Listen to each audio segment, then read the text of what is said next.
नमस्कार, मैं रानी गुप्ता और आप देख रहे हैं लाइव बीएनएस। बनारस की पहचान यहाँ की घाट, यहाँ की गलियाँ और यहाँ के मंदिर हैं। बनारस की गलियों में ऐसे ऐसे रहस्य और ऐसे ऐसे मंदिर हैं जिनको आप जानकर आश्चर्य में पड़ जाएंगे। तो इसी में से एक बनारस की गलियाँ हैं, चौक के सीधे पड़ती है ये, और ये सिद्धेश्वरी गली के नाम से जाना जाता है और यहाँ पे माता सिद्धेश्वरी मंदिर है। तो आइए आपको ले चलते हैं माता सिद्धेश्वरी मंदिर के दर्शन में। और यहाँ पे जब आप सबसे पहले आएंगे तो यहाँ पे आपको वन दुर्गा मंदिर देखने को मिलेगा, उनका दर्शन मिलेगा। इसी के साथ ही अगर हम अंदर चलते हैं तो यहाँ पे आपको सबसे पहले, आप जब मंदिर के प्रांगण में आएंगे तो यहाँ पे आपको मिलेगा चंद्रकूप। ये चंद्रकूप के विषय में हम बताना चाहेंगे कि चंद्रकूप की स्थापना भगवान चंद्रमा ने की थी। भगवान चंद्रमा को श्राप मिला था, जिसके बाद वो काशी आए और काशी में भगवान चंद्रेश्वर शिवलिंग की स्थापना की, जिसके बाद उन्होंने यहाँ पे ये जो चंद्रकूप है उसकी भी स्थापना की, उसका निर्माण किया। आपको बताना चाहेंगे कि ये अभी कूप के रूप में है, लेकिन इससे पहले ये एक कुंड हुआ करता था। इस मंदिर के प्रांगण में जब आप आएंगे तो मंदिर के मध्य में चंद्रकूप जो है उसकी एक खास बात हम आपको बताना चाहेंगे। कहा जाता है कि अगर आप जब इस कुएं के अंदर झांकें और आपका प्रतिबिंब दिखे तो समझ लीजिए कि आपकी आयु लंबी है, और अगर आप इस कुएं के अंदर झांकते हैं और आपका अस्क, आपका प्रतिबिंब न दिखाई दे तो समझ लीजिए कि 6 महीने के अंदर आपकी मृत्यु निश्चित है। अब ये वाकई में सच्चाई है या फिर इसके पीछे एक विश्वास कहें या फिर अंधविश्वास कहें जो कि सदियों से चली आ रही है। कहा जाता है कि ये जो चंद्रकूप है वो गंगा नदी से भी पुराना इसका इतिहास है, और गंगा नदी से भी पहले इसका निर्माण भगवान चंद्रमा के द्वारा किया गया था। और आपको एक बात बताना चाहेंगे कि ये मणिकर्णिका घाट से जुड़ा हुआ बताया जाता है, और साथ ही साथ यहाँ पे जितने भी देवी देवता हैं जब उनका स्नान कराया जाता है या फिर उनको जल चढ़ाया जाता है तो उसका जल जो है वो इसी कूप से लिया जाता है। और ये जो कूप है उसका जो जल है वो औषधि का काम करता है और बहुत सारी जो बीमारियां होती है उससे भी आपको ये बचाए रखता है। और इस वक्त हम चल रहे हैं माँ सिद्धेश्वरी मंदिर के अंदर, और यहाँ पे साक्षात माँ सिद्धेश्वरी विराजमान हैं, जिनका नवरात्रि के 9वें दिन में भक्त आते हैं और दर्शन पूजन करते हैं। तो यहाँ पे हम आपको ले चलेंगे माँ सिद्धेश्वरी मंदिर के गर्भगृह में, और यहाँ पे जो भक्त हैं वो दर्शन करते हैं और इनकी एक अलौकिक और दिव्य शक्ति का एहसास यहाँ पे होता है। तो ये है मंदिर प्रांगण, यहाँ पे साक्षात माँ सिद्धेश्वरी विराजमान हैं। और अगर हम शिवलिंग की बात करें तो यहाँ पे आप शिवलिंग देखेंगे 3। तो जो प्रथम है वो शिवलिंग है स्वयंभू शिवलिंग भगवान चंद्रेश्वर का। इन्हीं की प्रेरणा लेकर भगवान चंद्रमा ने, जो आपको पहले हमने दिखाया था, उस शिवलिंग की स्थापना की थी, उस चंद्रेश्वर शिवलिंग की स्थापना की थी। जिसके बाद जो आप द्वितीय स्वरूप देखेंगे शिवलिंग का वो है सिद्धेश्वर महादेव शिवलिंग। जिसके बाद जो आखिर में तीसरा है और वो है कलयुगेश्वर महादेव शिवलिंग। तो यानी कि आपको यहाँ पे तीनों स्वरूपों का दर्शन होगा एक साथ। माँ सिद्धेश्वरी के साथ साथ शिवलिंग का भी दर्शन आपको करने को मिलेगा। यहाँ पे जो मंदिर के मुख्य पुजारी जी हैं दिनेश द्रोण, हम उनसे बात करते हैं कि आखिर माँ सिद्धेश्वरी मंदिर की और चंद्रेश्वर महादेव की स्थापना कैसे हुई। तो पंडित जी, आपका लाइव बीएनएस में बहुत बहुत स्वागत। धन्यवाद। आप ये बताइए कि माँ सिद्धेश्वरी मंदिर की स्थापना यहाँ पे कैसी हुई, देवी यहाँ पे कैसे प्रकट हुई? ये माँ सिद्धेश्वरी देवी की को किसी ने स्थापित नहीं किया था। ये माँ सिद्धेश्वरी स्वतः से ये स्वयंभू देवी कहलाती हैं, अपने आप से प्रकट हुई हैं। तो ये कब से हैं? ये जब से, ये इसको बोला जाता है कि ये जब से सूर्य चंद्र हैं तब से ये स्थान है। तो ये बहुत ज़्यादा प्राचीन है, मतलब जब से सूर्य चंद्र है तब से माँ सिद्धेश्वरी देवी और ये चंद्रेश्वर यहाँ पर विद्यमान है इस मंदिर में। चंद्रेश्वर महादेव जो हैं उनकी स्थापना किसके द्वारा की? चंद्रेश्वर महादेव मंदिर, ये चंद्रेश्वर महादेव जी की स्थापना ये भगवान चंद्रमा ने अपने हाथों से की थी।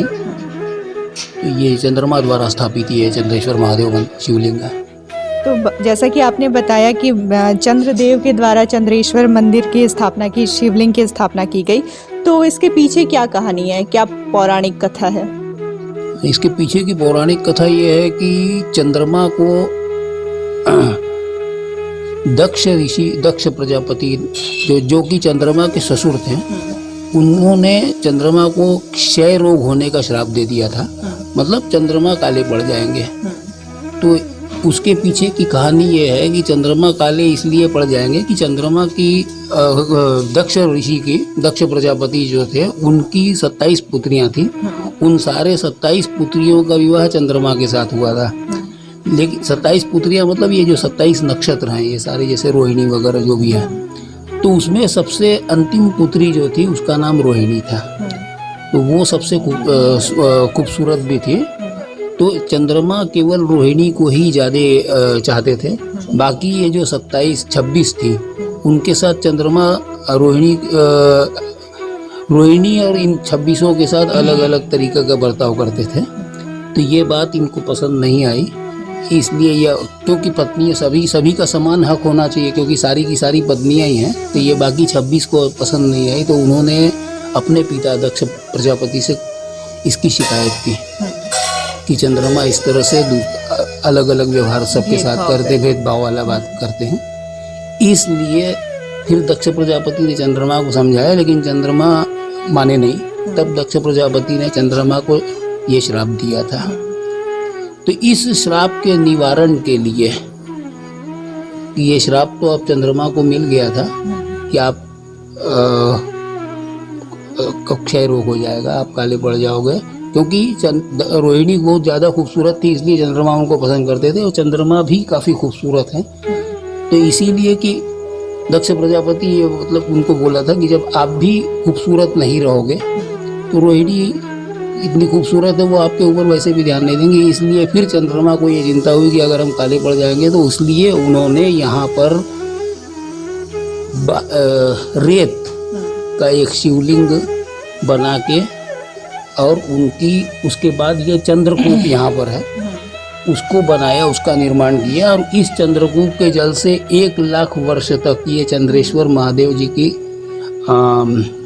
जलाभिषेक वगैरह ये पूजा जो भी किए, तब उसके बाद जो है वो महादेव चंद्रेश्वर भगवान के ऊपर प्रसन्न हुए, और उन्होंने चंद्रमा को बोला कि ठीक है, अब आपका ये जो श्राप है इसका प्रभाव थोड़ा कम हो जाएगा, तो अब आपकी 15 दिन तक रोशनी अच्छी रहेगी और 15 दिन तक कम रहेगी। तो वही पूर्णिमा से लेकर, हम पूर्णिमा के दिन सबसे ज़्यादा रहती है और अमावस्या के दिन सबसे कम रहती है। तो वही 15 दिन पूर्णिमा, शुक्ल पक्ष और कृष्ण पक्ष। बात करें हम इस चंद्रकूप की, तो उसके बारे में बताइए, क्योंकि बहुत सारी कथाएं इसके बारे में भी प्रचलित हैं। ये चंद्रकूप, जैसा कि मैंने अभी आपको चंद्रेश्वर के संदर्भ में बताया था, तो ये चंद्रकूप जो है उसका निर्माण भी चंद्रमा ने ही किया था, उसको चंद्रमा ने बनाया था। और इस चंद्रकूप का महात्म्य ये है कि इसके अंदर लोग अपनी प्रतिबिंब देखते हैं। अगर प्रतिबिंब दिखाई पड़ जाए, क्योंकि इसका पानी बहुत साफ पानी है, तो इसके अंदर इसका अगर लोगों को अपना प्रतिबिंब दिखाई पड़ जाए, तो इसका मतलब है कि उनकी आयु बहुत अच्छी है, लंबी है। और स्वतः का प्रतिबिंब अगर अपने आप को नहीं दिखाई पड़ता है, तो उस व्यक्ति की आयु 6 महीने से अधिक वो फिर जीवित नहीं रहता, ऐसी मान्यता है। कि यहाँ पे एक सुरंग भी पहले था जो कि सीधे गंगा में जाने के लिए बनाया गया था, तो उसके विषय में बताइए। नहीं, ये जो चंद्रकूप है, ये चंद्रमा ने जो स्थापना की, अब इसका निर्माण जो चंद्रमा ने किया हुआ है, ये चंद्रकूप माँ गंगा से भी पहले का है। और इसका ये अंदर से मणिकर्णिका, गंगा जी का मणिकर्णिका घाट से अंदर जुड़ा हुआ है। इसको ये पहले एक इसका जो ऊपर से जो डायामीटर दिखाई पड़ता है, जिसको गोलाई कह सकते हैं हिंदी में, ये लगभग 6 फीट है, लेकिन ये इसका वास्तविक डायामीटर नहीं है। इसका वास्तविक डाया लगभग 18 फीट का है। ये बहुत बड़ा, उसके ऊपर ये पहले किसी एक कुंड के रूप में था, बाद में इसको ऊपर से ढक के इसके ऊपर आंगन बना दिया गया, और बीचों बीच चंद्रकूप को यहाँ पर कूप का रूप दे दिया गया है। लेकिन इसके पहले लोग उस कुंड में स्नान करने जाते थे, जिसके लिए एक रास्ता बना हुआ था, सीढ़ियाँ वहाँ से थी, लेकिन वो काफ़ी पहले बंद कर दिया गया है। अब वहाँ पर लोग नहीं जा सकते हैं नीचे। माँ सिद्धेश्वरी देवी को खुश करने के लिए कौन कौन से व्रत या फिर पूजन विधि का पालन करना चाहिए? माँ सिद्धेश्वरी देवी देखिए, कोई भी भगवती हैं वो तो भगवती को खुश करने के लिए एक तो मुख्य रूप से भगवती का वार होता है शुक्रवार। तो शुक्रवार के दिन उनके नियमित बराबर शुक्रवार को आप पूजा वगैरह करिए। और यहाँ माँ सिद्धेश्वरी देवी की विशेष पसंद जो है वो उनको सफ़ेद वस्तुएं बहुत ज़्यादा पसंद है, जैसे कपड़े सफ़ेद कलर के या सफ़ेद प्रसाद, फिर पेड़ा या बर्फ़ी वगैरह जो भी प्रसाद है सफ़ेद। ये माँ सिद्धेश्वरी को अगर सफ़ेद चीज़ें अगर चढ़ाई जाए प्रसाद वगैरह में तो वो जल्दी प्रसन्न होती है। और इनकी खासियत ये है कि यहाँ पर ये जिस जगह हम बैठे हैं इसको ये एक सिद्ध शक्तिपीठ है। तो सिद्ध शक्तिपीठ में यहाँ कोई भी जप वगैरह मंत्र वगैरह कोई भी यहाँ पर आप अगर कहते हैं तो उसकी वो बहुत जल्दी सिद्ध होता है। मतलब और जगह पर एक मंत्र को आप अगर एक बार कहते हैं तो यहाँ पर एक बार के मंत्र का बराबर का पुण्य उसका फल मिलेगा, लेकिन यहाँ अगर एक मंत्र को एक बार कहते हैं तो उसका 1000 गुना फल मिलता है, उसका 1000 गुना फल मिलेगा। एक मंत्र अगर एक बार बोलने का मतलब कि आपने 1000 बार बोलने के बराबर यहाँ पर हो गया उसको। तो देवी जी मुख्य रूप से मैंने जैसा बताया कि आपको सफ़ेद चीज़ों से जल्दी खुश होती हैं। नवरात्रि में तो और भी ज़्यादा भीड़ देखने को मिलती होगी यहाँ पे। हाँ, नवरात्रि या विशेष कोई ऐसा, जैसे देवी जी के एक ये देवी जी का जन्म जो है ये चैत्र शुक्ल पक्ष चतुर्दशी को हुआ था, तो जो कि अपने इंग्लिश महीनों के हिसाब से लगभग मार्च के अंतिम या अप्रैल में आता है, अप्रैल प्रथम सप्ताह तक के आसपास में आता है। उस दिन ये माँ सिद्धेश्वरी देवी अपने हाथ से प्रकट हुई थी। तो मुख्य इनका दिन है चैत्र शुक्ल चतुर्दशी। उस दिन माता का वार्षिक श्रृंगार होता है, तो वो एक वर्ष में एक बार होता है। और बाकी तो शुक्रवार और बाकी दिन भी लोग नवरात्र, और ये नवरात्रि में माता का 9वें दिन दर्शन होता है। ये नवदुर्गा में 9वीं दुर्गा के रूप में मानी जाती हैं। तो इसलिए नवदुर्गा में 9वें दिन, नवरात्रि में 9वीं वाले दिन ये माँ के दर्शन का विशेष महात्मा है। बात करें चंद्रेश्वर महादेव की तो उनके लिए भी सोमवार को भक्त आते होंगे यहाँ पे दर्शन करने। जी, उनके लिए सोमवार को भी चंद्रेश्वर के लिए भक्त आते हैं, और बाकी दिनों में भी लोग आते हैं। सोमवार को थोड़े ज़्यादा आते हैं। बाकी ये चंद्रेश्वर जो महादेव जी हैं, इनकी विशेष मतलब इनका मुख्य रूप से इनकी जो पूजा होती है वो पूर्णिमा के दिन विशेष पूजा मानी जाती है, क्योंकि पूर्णिमा का जो समय रहता है, जो ड्यूरेशन, पूर्णिमा का जितने देर तक पूर्णिमा रहती है उतने देर तक ऐसा कहा जाता है कि काशी विश्वनाथ जी यहाँ चंद्रेश्वर जी के साथ इस स्थान पर विद्यमान रहते हैं। तो पूर्णिमा के दिन अगर इनकी पूजा कोई पूर्णिमा के समय में अगर करता है तो इसका मतलब स्वतः ही काशी विश्वनाथ जी की पूजा करने का भी फल उसको मिल जाता है। पंडित जी, आप ये बताइए कि हमने सुना है कि सोमवती अमावस्या के दिन यहाँ पे भक्त ज़्यादा संख्या में आते हैं और दर्शन पूजन करते हैं, तो सोमवती अमावस्या ही विशेषकर क्यों, इसके विषय में कुछ बताइए। सोमवती अमावस्या के दिन जो दर्शन पूजन करने लोग यहाँ पर विशेष करके आते हैं, तो वह ज़्यादा करके लोग अपने पितरों की श्राद्ध तर्पण करने के लिए सोमवती अमावस्या के दिन, अमावस्या तो हर में जब भी आती है, लेकिन वो अगर अमावस्या सोमवार को आती है तो उसको सोमवती अमावस्या कहा जाता है। और यहाँ पर एक स्थान है, इसके नीचे 7 लाख देवी देवता अभी भी सूक्ष्म शरीर में विद्यमान हैं। तो ये एक बहुत बड़ा शक्ति पीठ, मैंने पहले ही जैसा कि आपको बताया, तो ये एक शक्ति है यहाँ पर बहुत बड़ी। तो इस स्थान पर बैठ के अगर अपने पितरों को ये चंद्रकूट के जल से उनको जल दिया जाए, तर्पण वगैरह, ये पिंडदान वगैरह किया जाए, तो ये कहा जाता है कि उनके पितरों की आत्मा को मुक्ति मिलती है। तो सोमवती अमावस्या के दिन यहाँ बैठ के श्राद्ध वगैरह अपने पितरों का करने के लिए ज़्यादा करके लोग आते हैं।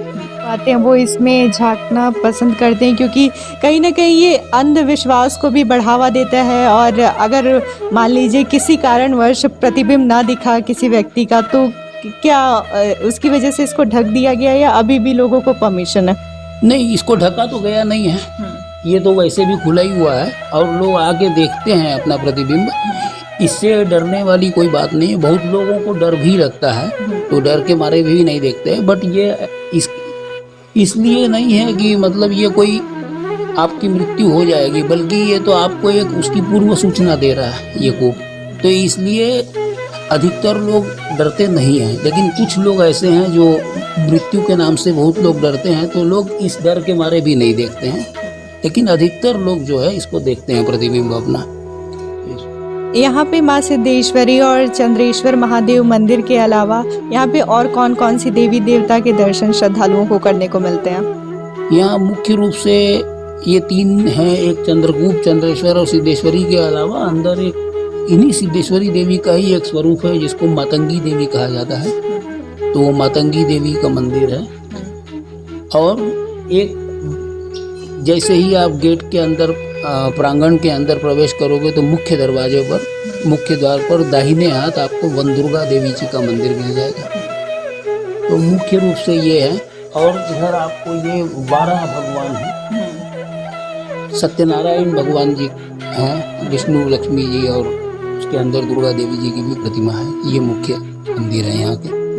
ये थे इस मंदिर के प्रबंधक और पंडित जी दिनेश द्रोण, जिन्होंने हमें बताया कि मंदिर का इतिहास क्या रहा और किस तरीके से मंदिर की स्थापना की गई। और यहाँ पे भगवान चंद्रमा जो है अपने श्राप से मुक्ति पाने के लिए यहाँ पे आए थे और उन्होंने कठोर तपस्या की थी। कई सारे ऐसे भक्त हैं जो सालों से माता के दर्शन करने के लिए यहाँ पे आते हैं, तो उन्हीं में से एक भक्त हमारे साथ हैं। आप अपना परिचय दीजिए। हमारा नाम भरत यादव है। आप ये बताइए कि आप कब से माता रानी के दर्शन करने के लिए यहाँ पे आ रहे हैं? हम विगत 18 वर्षों से आ रहे हैं, और जहाँ तक मेरी जानकारी में, मेरे समझ में है कि ये जो मंदिर है प्राचीनतम है सिद्ध माता का। और ये समझ लीजिए कि ये यहाँ की ऐसी मान्यता है कि ये जो चंद्रकूप है, इसका दर्शन करने से आपका किसी प्रकार का अगर शारीरिक कष्ट है, कोई विषैलापन है या कोई ऊपरी समस्या है, इसमें मात्र दर्शन से उसका निवारण होता है। और इसका जल सेवन से भी स्वास्थ्य संबंधी समस्या दूर होती है।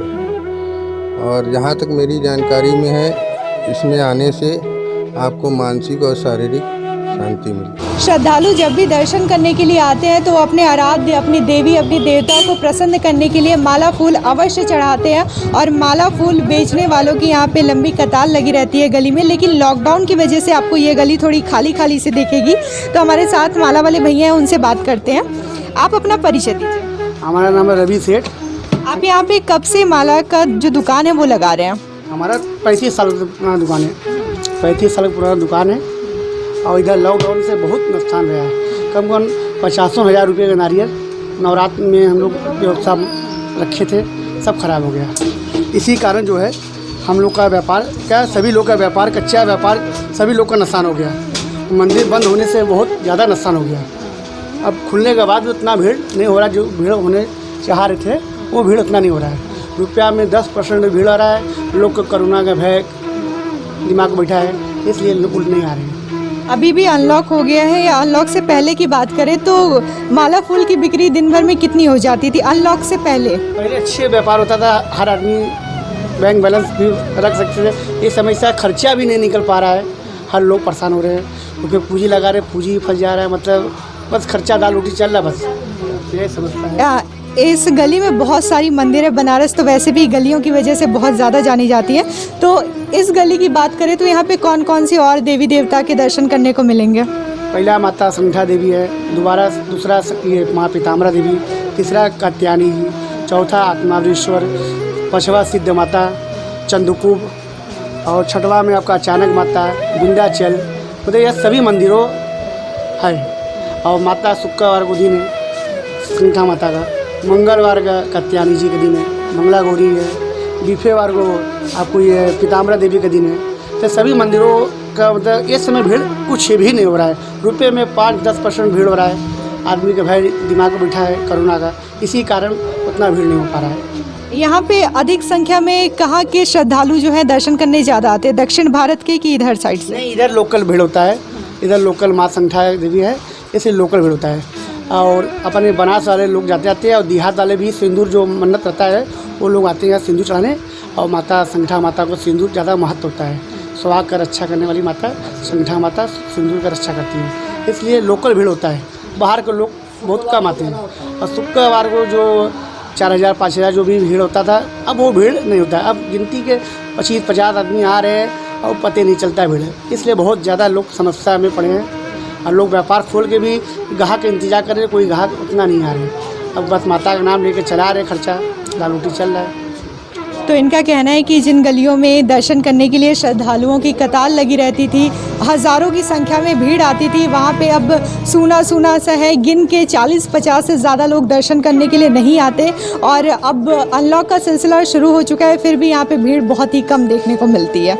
हमने आपको दिखाया माँ सिद्धेश्वरी मंदिर के प्रांगण में स्थित इस चंद्रकूप के बारे में, और साथ ही साथ माँ सिद्धेश्वरी मंदिर का दर्शन कराया। उसी के साथ चंद्रेश्वर महादेव शिवलिंग का भी दर्शन हमने आपको कराया। और इसी के साथ हमने यहाँ के जो महंत हैं, मेन पुजारी हैं, मुख्य पुजारी दिनेश द्रोण, उनसे भी हमने बातचीत की और उनसे जाना कि इस मंदिर का क्या इतिहास है और किस तरीके से माँ सिद्धेश्वरी यहाँ पे प्रकट हुई और किस तरीके से भगवान चंद्रमा ने यहाँ पे शिवलिंग की स्थापना की और स्वयं श्राप से मुक्ति पाई। तो आगे और भी खबरों के लिए देखते रहिए लाइव वीएनएस। मैं रानी गुप्ता, कैमरा पर्सन राजेश अग्ररी के साथ, और इसके यूट्यूब चैनल को सब्सक्राइब करना ना भूले। धन्यवाद।